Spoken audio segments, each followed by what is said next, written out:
ಕೋರ್ಟ್ನ ತೀರ್ಪು ಬಂದರೆ ರಾಮಮೂರ್ತಿಯವರು ಶಾಸಕರಾಗಿ ಉಳಿಯಲ್ಲ. ಅಲ್ಲ, ಇವಾಗ ಕೋರ್ಟ್ಗೆ ಹೋದ್ರೆ ಅವರ ಈಗ ಇಡೀ ಕರ್ನಾಟಕದಲ್ಲಿ ಇತಿಹಾಸದಲ್ಲಿ ಗೆದ್ದೋರಿಗೆ ಯಾವತ್ತೂ ಡಿಸ್ಕ್ವಾಲಿಫೈ ಮಾಡಿದೆ, ಕೋರ್ಟ್ ಮಾಡಿದೆ. ಯಾವ ಥರ ಮಾಡಿದ ಉದಾಹರಣೆ ಇದೆಯಾ? ಒನ್ಸು ಚುನಾವಣೆಯಲ್ಲಿ ಸರ್ಟಿಫಿಕೇಟ್ ಕೊಟ್ಟ ಮೇಲೆ ಗೆದ್ದಂಗೆ ಮನುಷ್ಯ ಅವನು.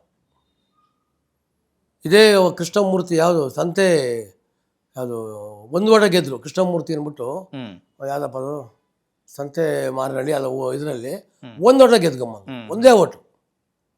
ಧ್ರುವ ನಾರಾಯಣ್ ಒಂದು ಓಟ ಗೆದ್ದರು. ಹೌದು. ಸಿದ್ದರಾಮಯ್ಯರು ಹೇಳ್ತಾರೆ ಜಯನಗರದಲ್ಲಿ ಮಾತ್ರ ಇದು ಇದು ಇದು ಮಿಷಿನ್ ಚೇಂಜ್ ಆಗ್ಬಿಟ್ಟಿದೆ ಅಂತ ಹೇಳ್ತಾರೆ. BTM ಅಲ್ಲಿ ಯಾಕೆ ಆಗಿರಬಾರ್ದು ಅಲ್ವಾ? ಕಾಂಗ್ರೆಸ್ 10 ಸೀಟ್ ಗೆಲ್ಲಿದೆಯಲ್ಲ, ಅದೆಲ್ಲ ಚೇಂಜ್ ಆಗಿದೆಯಾ?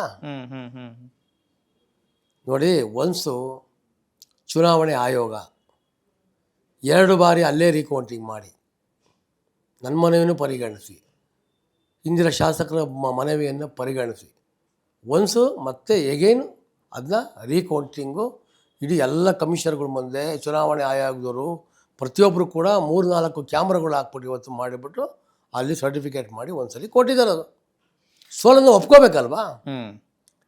ಸೋಲನ್ನು ಒಪ್ಕೋಬೇಕಾದ್ರೆ ದುಡ್ಗಣ ಇರಬೇಕು. ಕೋರ್ಟಿಗೆ ನಾವು ಹೋಗಿಲ್ಲ, ಕೋರ್ಟಲ್ಲಿ ಅವ್ರು ಹೋಗಿದ್ದಾರೆ. ಕೋರ್ಟಲ್ಲಿ ತೀರ್ಮಾನ ಆಗಲಿ ಬಿಡಿ, ನಾವೇ ಕೋರ್ಟಿಗೆ ನಾವು ತಲೆ ಬಗ್ಗಿಸ್ತೀವಿ. ಈ ಕಾಂಗ್ರೆಸ್ನವ್ರು ಹೇಳ್ತಾ ಇರೋದು ರಾಮಮೂರ್ತಿಯವರು ಮತ್ತು ತೇಜಸ್ವಿ ಸೂರ್ಯ ಅವರಲ್ಲಿ ಗೋಲ್ಮಾಲ್ ಮಾಡಿದ್ರು.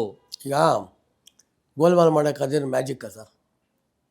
CCTVಗಳಿದೆ, ಚುನಾವಣೆ ಆಯೋಗದ ಕ್ಯಾಮ್ರಾಗಳಿದೆ, ಅಲ್ಲಿ ಎಲ್ಲ ಪೊಲೀಸ್ ಆಫೀಸರ್ಸ್ಗಳಿದ್ದಾರೆ, ಚುನಾವಣೆ ಅಬ್ಸರ್ವರ್ ಇದ್ದಾರೆ, RO ಇದ್ದಾರೆ, ಎಲ್ಲ ಸಿಬ್ಬಂದಿಗಳ ಮುಂದೆ ಇವರು ಚುನಾವಣೆಯಲ್ಲಿ ಅಲ್ಲಿನ BTM ಶಾಸಕರು ಇಲ್ಲಿ ಬರೋ ಅಗತ್ಯ ಇಲ್ಲ, ಇವ್ರಿಗೆ ಬರೋ ಅಗತ್ಯ ಪವರ್ ಇಲ್ಲ. DK ಶಿವಕುಮಾರ್ ಅವರು ಬಂದಿದ್ದರು. DK ಶಿವಕುಮಾರ್ ಅವರು ಆಚೆ ಕಡೆ ಒಂದು ಹೈಡ್ರಾಮಾ ಕ್ರಿಯೇಟ್ ಮಾಡ್ತಾಯಿದ್ರು.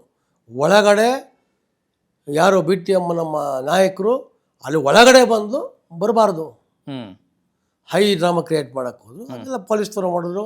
ಕೌಂಟಿಂಗ್ ಒನ್ ಟೈಮ್ ಆಗಿಲ್ವಲ್ಲ, ಕೌಂಟಿಂಗ್ 2 ಟೈಮ್ ಒಳಗಡೆ ಆಗಿದೆ ಬ್ಯಾಲೆಟ್ ಪೇಪರ್ದು.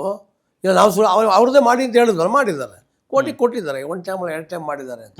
ಕೋರ್ಟಲ್ಲಿ ಏನು ತೀರ್ಮಾನ ಆಗುತ್ತೆ ಅದ್ರ ಬಗ್ಗೆ ನಾವು ತಲೆ ಕೆಡಿಸ್ಕೊಳಲ್ಲ. ಜನ ಇವತ್ತು ಅವ್ರಿಗೆ ಹೆಂಗೆ ಓಟ್ ಹಾಕಿದ್ದಾರೆ ಅದು ನಮಗೆ ಓಟ್ ಹಾಕಿದ್ದಾರೆ.